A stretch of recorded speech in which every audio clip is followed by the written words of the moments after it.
Today, crypto prices are moving lower as we head into the weekend. NBA star Kevin Durant regains access to his Coinbase account, and the head of eToro US breaks down how meetings on Capitol Hill pushing for crypto legislation went this week.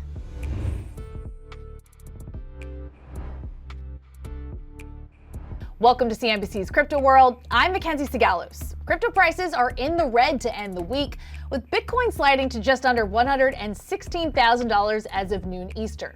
Meanwhile, Ether and XRP both dropped around 3%. Now for the week, major cryptocurrencies breaking with the S&P 500 as of noon Eastern, with Bitcoin down less than 1% on pace for its first weekly loss in 3 weeks. However, Bitcoin is still up more than 6% month to date, on track for its 5th positive month in the past 6. Ether, it's down more than 3.5% for the week, heading for its 3rd weekly loss in the past 4. And then XRP, it's down more than 2% on pace for its 1st weekly loss in 3. Now, also taking a look at a new ETF listing. Shares of the Grayscale CoinDesk Crypto 5 ETF slid about 1.5% following its New York Stock Exchange debut. This is the first multi-token ETP in the US, which was cleared to list this week after the SEC changed rules that makes it easier for new spot crypto products to hit the market. Okay, let's talk about the top stories. There's a showdown brewing in DC between crypto firms and TradFi. Banking advocacy groups are meeting with lawmakers in the hopes of prohibiting exchanges from offering rewards structured like interest. Now, for context, this summer, President Trump signed the Genius Act stablecoin bill into law, which doesn't allow customers to earn interest on stablecoin holdings. However, crypto exchanges are able to offer rewards. For example, Coinbase offers a 4.1% reward for USDC holders on their platform. Its CEO Brian Armstrong, along with other industry members, took to Capitol Hill this week to defend the offerings. Armstrong told CNBC on Wednesday that banks should have to compete on a level playing field in crypto.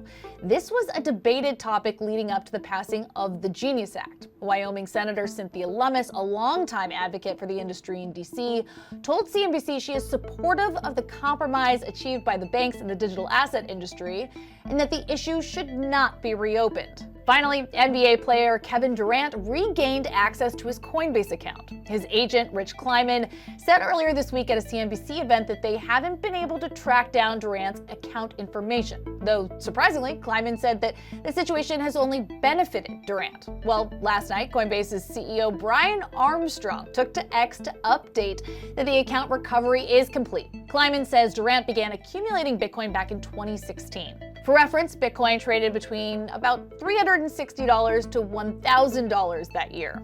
A Coinbase spokesperson also told CNBC that users can reset their passwords on the app and that an around-the-clock support team is available to assist with account recovery, among other things.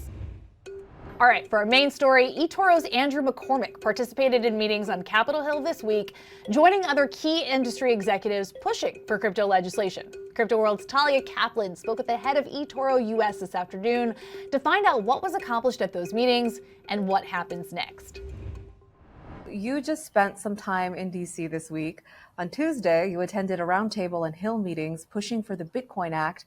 You joined 17 other industry members, including Strategy's Michael Saylor, Bitmine and Fundstrat's Tom Lee, and Marathon Digital CEO Fred Thiel. How did those meetings go, and why was it important for you to participate? Yeah, it was a great experience. It was hosted by the Digital Chamber. They have been tirelessly advocating for pro-crypto, pro-Bitcoin policy and education in DC for a long time. As a DC native, I lived there for 20 years, and so it was a joy to go back home, see some friendly faces, and make a stand for Bitcoin. Truly believe in the future of Bitcoin, the importance that it will have, not just for me as a person, my family, but for our society. And just always want to take the opportunity to educate the people in power about Bitcoin, what it can mean, the pros, the cons, the challenges, and especially with this Bitcoin Act, just trying to educate and bring awareness to this important piece of legislation. And you know, the Bitcoin Act, which was introduced by Wyoming Senator Cynthia Lummis and Representative Nick Begich of Alaska, aims to codify President Trump's strategic Bitcoin reserve with law. The president signed an executive order back in March, of course, to create both a Bitcoin reserve as well as a separate digital asset stockpile. Why are you pushing for the Bitcoin Act specifically? Why do you think it's important for the US to have a Bitcoin reserve?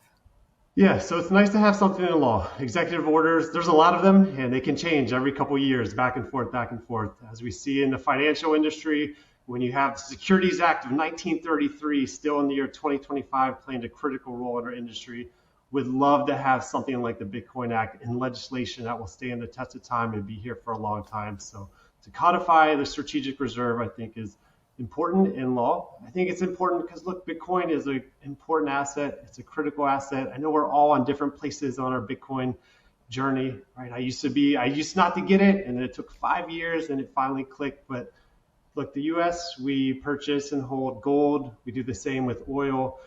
Bitcoin, I think, makes sense. It's in a limited asset. There's only 1.5 million or so still to be mined. A lot of people want this thing. It's going to be a huge part of our future. And I think the US needs to invest in it, hold it, and be a leader in this space. And Bitcoin in general, I think it's so important. It's a better form of money, a fair form of money. I think it can solve a lot of the world's problems, not all of them, but I'm a big believer in progress, not necessarily perfection. And I think the US legitimizing Bitcoin and leading in this space is critical for all of our future. What else happened in DC this week? In a post on LinkedIn, you wrote that you enjoyed talking to our nation's leaders about Bitcoin and the massively positive impact it will have on our world.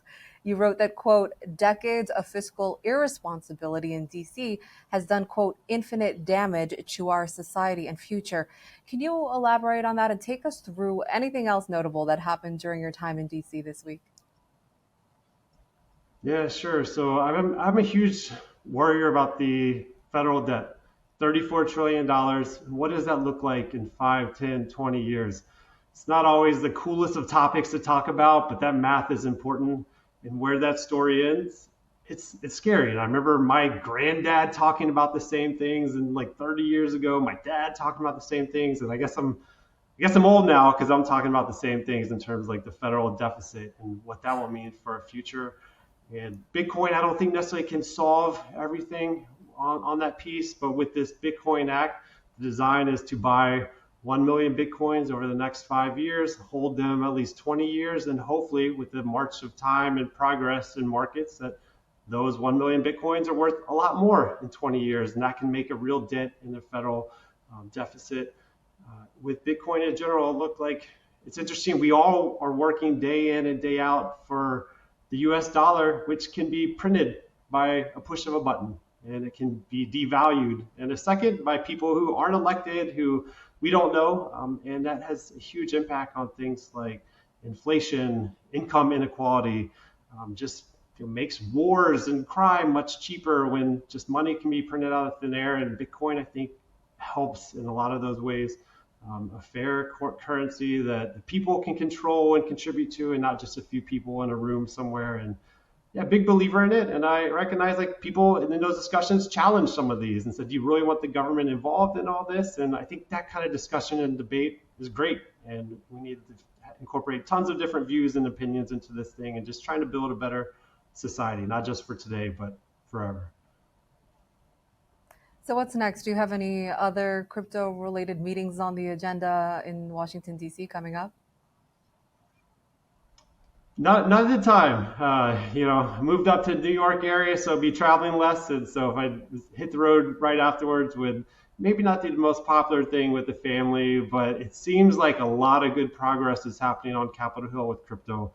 I think the plan is we had the Clarity Act passed the House this summer, and now the Senate is doing their hard job to have their version go forward. At least what you see in the news and the rumors are maybe by the end of this month or so, that bill on the Senate side gets out of committee, and just maybe, sometime this year we get crypto market structure legislation passed, which has been something that's been talked about by us in the industry, I think since like 2017, 18. So the fact that it could actually happen this year on the heels of the Genius Act would be a tremendous achievement and a tremendous help for not just all of us in the industry, but Americans and innovators and investors all around the world.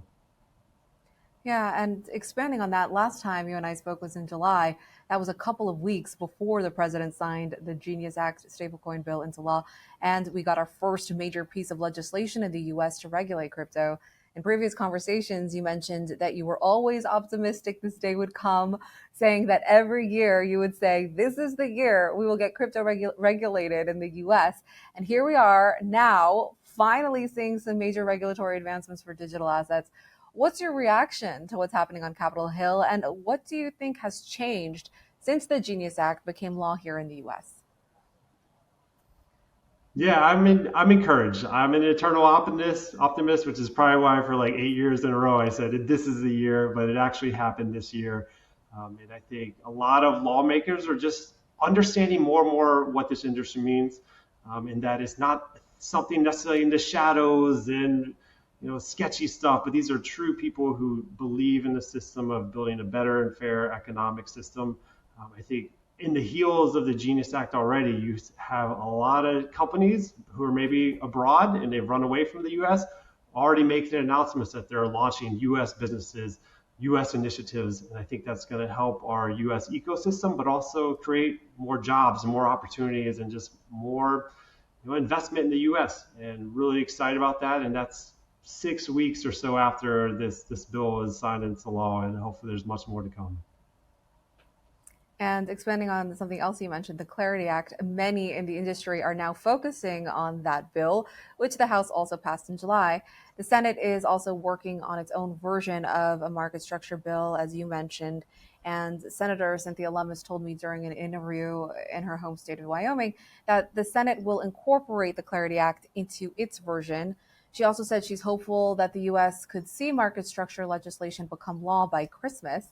Do you think that's feasible? And what would this mean for eToro? Yeah, so this was a popular question in DC at the Bitcoin Advocacy Day, and that generally syncs up with everything that we heard in those meetings, that it's around this time of the year. So maybe we'll have a nice holiday gift for all of us sometime in December with this act finally passing for eToro and other firms in the space, whether you're someone like eToro that's been around for 15 plus years or a brand new startup, having, I guess, lack for a better word, clarity of what type of offering and business you have and which regulators will be involved, and if there's certain exemptions to play, that is huge. We spend a lot of money and stress and time and legal expense trying to figure out if different assets are security, a commodity, if the SEC is involved, the CFTC is involved, and to just move past that and have clear rules of the road is truly priceless. All the lawyers might not love it in the long term, but it will certainly help firms, innovators, and in the end, consumers. Okay, that's all for Crypto World this week, but we'll be back again on Monday, and we'll see you then.